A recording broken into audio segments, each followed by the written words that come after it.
My mother was already here, you know. Her father had a big store in Homer, dry goods store, and they were here from before the Civil War, or right after the Civil War. And my father came.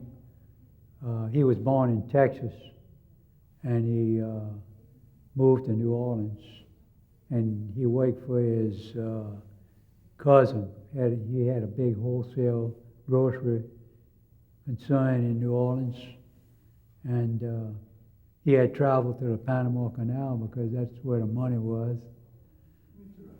Yeah, it's a little bit too much outside. Let's jump to how did the dried shrimp business begin? The dried shrimp business was already established in around Barataria. They had there were some Chinese on the islands in Barataria Bay, and then there also was Manila Village. That was established in 1875, and it was quite a large affair. And then the Fishers took. Okay. Then the Fishers took it over, and Joe Fisher was the old fellow. He had a trading post over there, and Jules Fisher, his son, was a state senator. So that got to be quite a big affair. They had a post office on the platform and so forth. Did you visit Manila? Yeah, I had visited Manila Village a long time ago. So we didn't have any commercialized fishing in Lafourche Parish or Terrebonne Parish. So what happened, the Fishers kind of branched out, and they put a platform around Dog Lake in Terrebonne Parish, and they didn't make too much of a success with it. So by that time, my dad was operating, and they figured they could sell him the platform, and he could do better with it. So they sold him the platform. So that's the way we started, and the way my dad started commercializing the shrimp. Some of the Chinese had dried shrimp, and they'd bring it up by Terrebonne and leave it with the laundryman here in Homer. They figured he could sell it for them, but he didn't do a good job. So they heard my dad was selling dried shrimp, so they got in touch with him, and they brought that stencil, that first stencil, and that's what he used on the first barrels. So they brought salted fish and dried shrimp. So that's the way my dad started off in the dried shrimp business. What did the business mean to the area? I mean, having that dried shrimp, having that fish. Well, it meant a good deal because in those days we were broke, and China had money, and we were handling a Chinese product. So it just, developed and brought some money back into the territory, and it put a lot of people to work. In those days, people would work for little or nothing because they were all broke. It was in the Depression days, so it meant a lot. I'd say most all the families got living out of the shrimp business, and the fur business developed too. So those were two of the main businesses. And then they had the oyster business established before that. So they existed on that. Tell me what happened on the drying platform. On the drying platform? Well, on the first platform, they were rather crude. they boil the shrimp. By the way, that was an old Chinese process, cooking the shrimp first and putting salt, cooking them in salt water. So, and then after that, they spread them on the platform and sun dried them. And they had to stir them with rakes. They had rakes to do that. It was all labor intensive. And it was a hot job because stirring that shrimp out in that hot sun was tough. So later on, they spread the shrimp out on the platform. Not later on, but during that time, they spread them out on the platform. And when they were dry enough, the shells used to get brittle. And they had some moccasins, and they walked on the shrimp. We call it the dance of the dried shrimp. And they'd walk all around, crush the shells, and then they had some big baskets, and they'd throw them up in the air and let the wind blow the shells off. That was the first, way to make get the shells off of the shrimp. And the way that came about, my dad had some of the shrimp that were dried in the shell, and he took them to New Orleans to show his cousin that had the big wholesale grocery. And he told him, he said, "Lep, this looks like a Chinese product. Why don't you go to Chinatown?" So my dad went down to Chinatown in New Orleans. It's where the charity hospital is now in that area. And they told him, yeah, they wanted some of the shrimp, but why didn't he take the shell off? So that's the way they first started, taking the shell off. And then later, they put them in sacks and smashed them on benches. And then did the same thing. They had sifters, hardware cloth sifters. How much were y'all shipping dried shrimp in the peak? In the peak times, well, after we had the shrimp thrashing machine, we shipped a lot. We shipped about 2 million pounds of dried shrimp. That's a lot of shrimp. And of that 2 million pounds, that's per year. And of that 2 million pounds, 1 million pounds went to China, was exported to China. What happened to the business?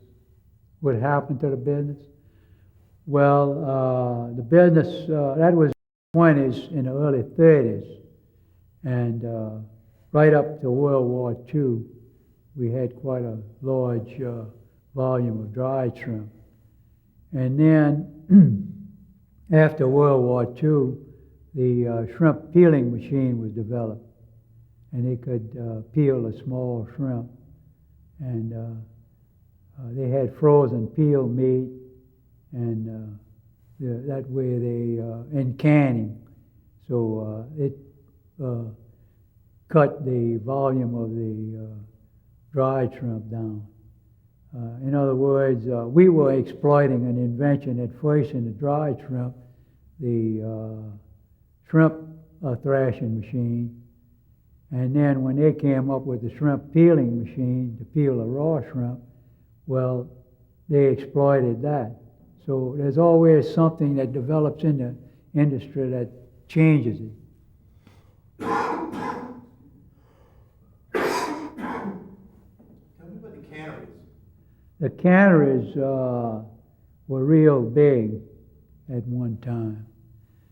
We had a very large shrimp canning factory here in Homer, where the high rise is.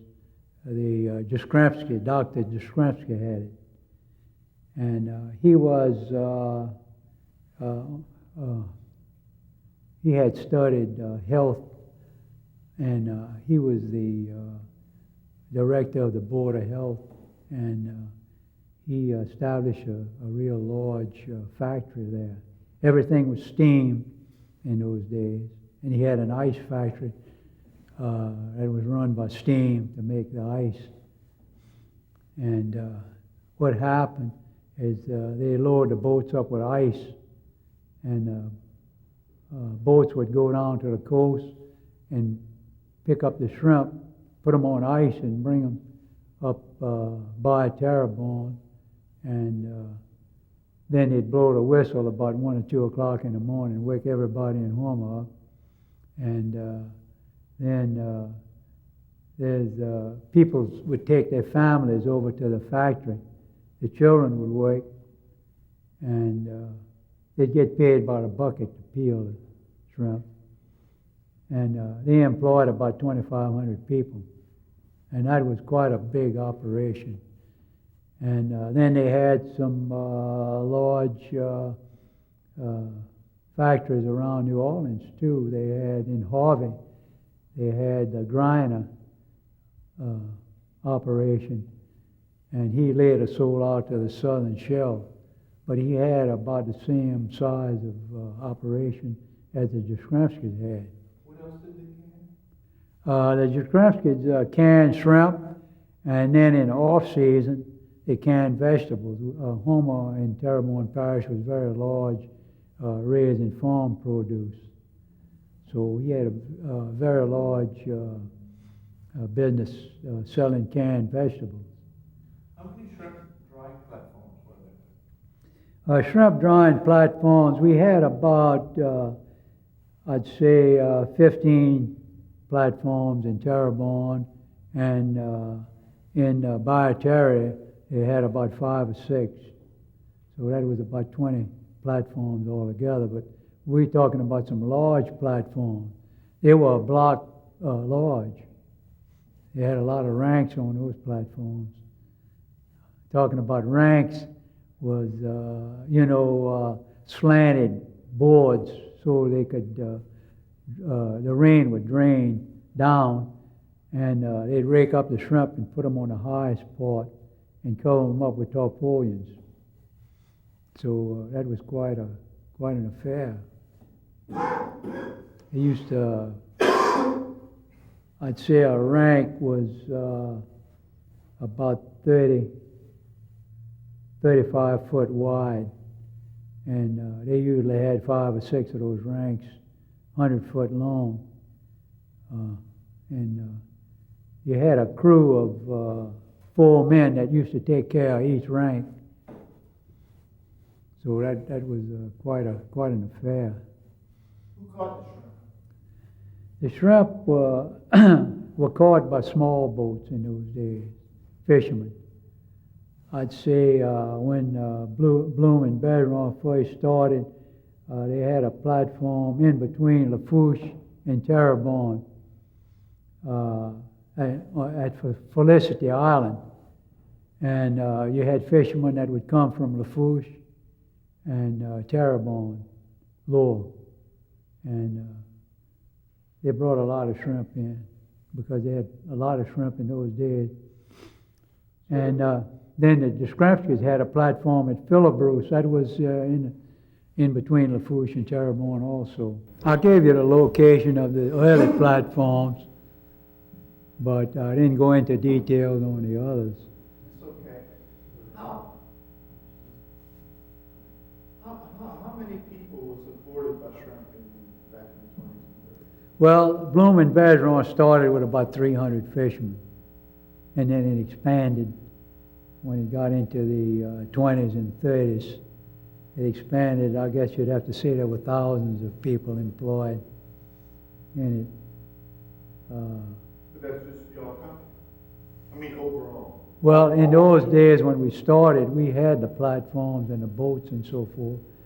But then the hurricanes knocked us out 2 or 3 times. So we had other people down there, dealers in shrimp, that took over, and they own the platforms and the boats. And I guess there was about 20 of those fellas down there that owned the platforms.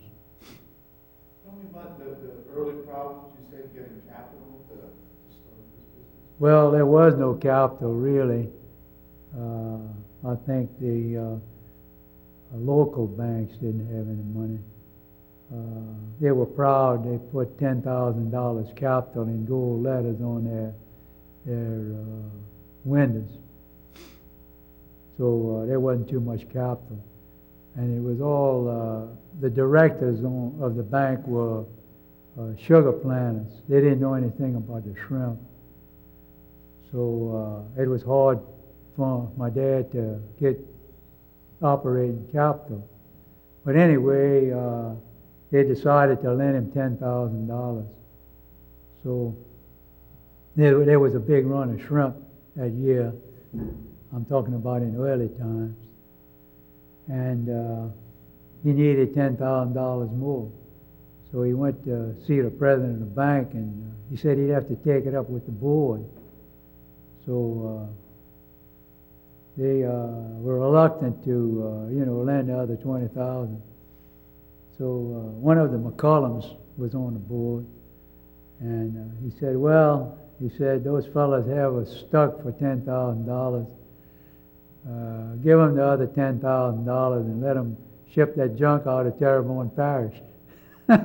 So my dad got the money in a couple of 2 or 3 months.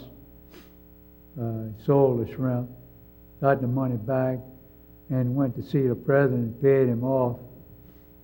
So he patted him on the back, and he said, I knew you boys could do it. Tell me about fur buying. About what? Fur buying. Fur buying. Well, we were in the fur business also. That was a very large industry, too. The muskrat business was very large. And the coon business, and mink, and a few otters. So it went on for a few years. That was right after World War I. The European countries were broken up, and Russia was broken up, and that's where most of your furs come from. So the fur industry in Louisiana blossomed because they couldn't get the European furs. So that went on for a few months, and people used to go out in houseboats and catch the furs, skin them, and dry them out. And they had, some had camps on stilts near the water. And then we used to go in a boat to pick those up. We'd take a boatload of sweet potatoes out, crackers and a little whiskey, and things like that. Take it out. And then we'd buy the furs and sell them some sweet potatoes and so forth. So we used to come back with a boatload of furs.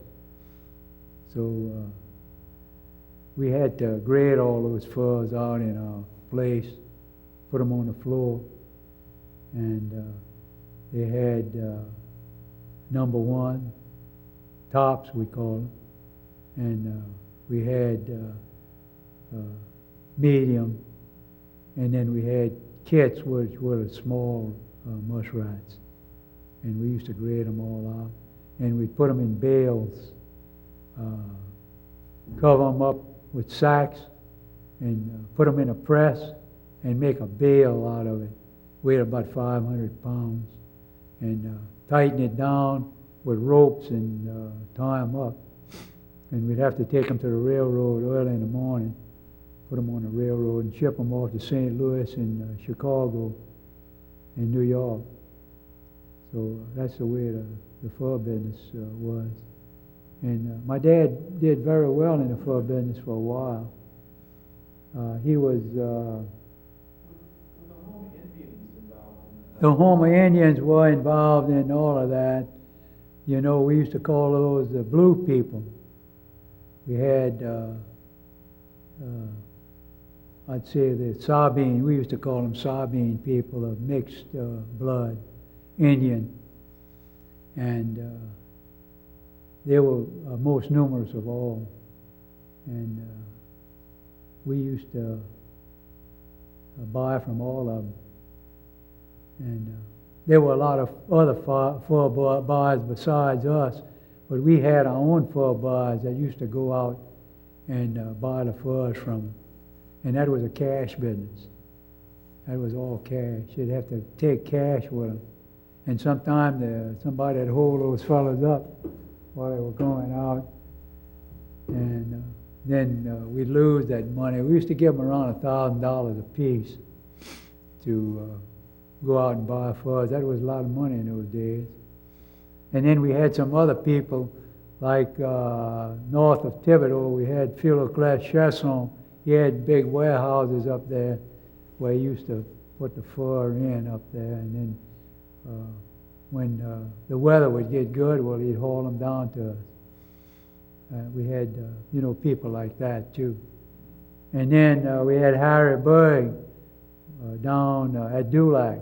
He was a big collector of furs. And he used to bring them to town, and we'd grade them out. Getting back to the dried shrimp, could you show us some of those dried shrimp? Some dried shrimp? Well, all right.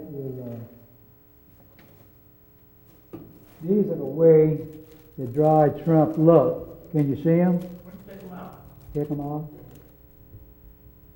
After the shrimp are boiled and dried, this is the way they look. They still have the heads and the shells on them. Put them in my hand like that. Can you see them? Yeah. The heads and the shell are still on them.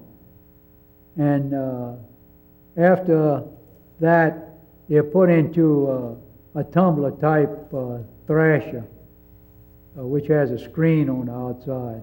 And the shells are brittle and crush up and fall through the screen and leave the meat on the inside. And I'll show you some of the dried shrimp after they're thrashed. We say after they're beat. This is in the package. I'll take a few of them out, put them in my hand also.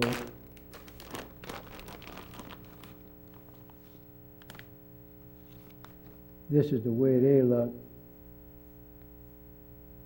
Is that all right? Can you see that? Okay. Hold them out a little longer? Okay, we'll do that. Let's see, I might fix them up a little better in my hand. Not too many of them there.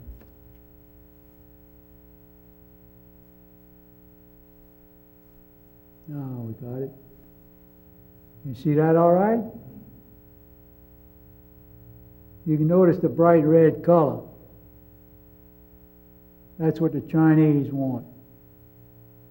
That red color. That's why we call them red bugs. You know, in China, red is a lucky color. It just happened that we, had red shrimp and we had red bug brand. So, the way we got that name, red bug, my dad had a friend of his that was a traveling salesman, and he came around our place, which was right on Main Street across, near Lafayette, across from George Sader's store on the bar side. We started off in a restaurant, Shirley Bergeron's restaurant, and we had some barrels of shrimp, and he came and he looked, the heads were off, and my dad was showing him the shrimp. So he said, Lep, those shrimp look like little red bugs. So that's where my dad got the brand name from. Great. This is wonderful. I think we just want shots now of the stencils themselves. Just doing an insert. Yeah, we got to move on to Mother Chapter.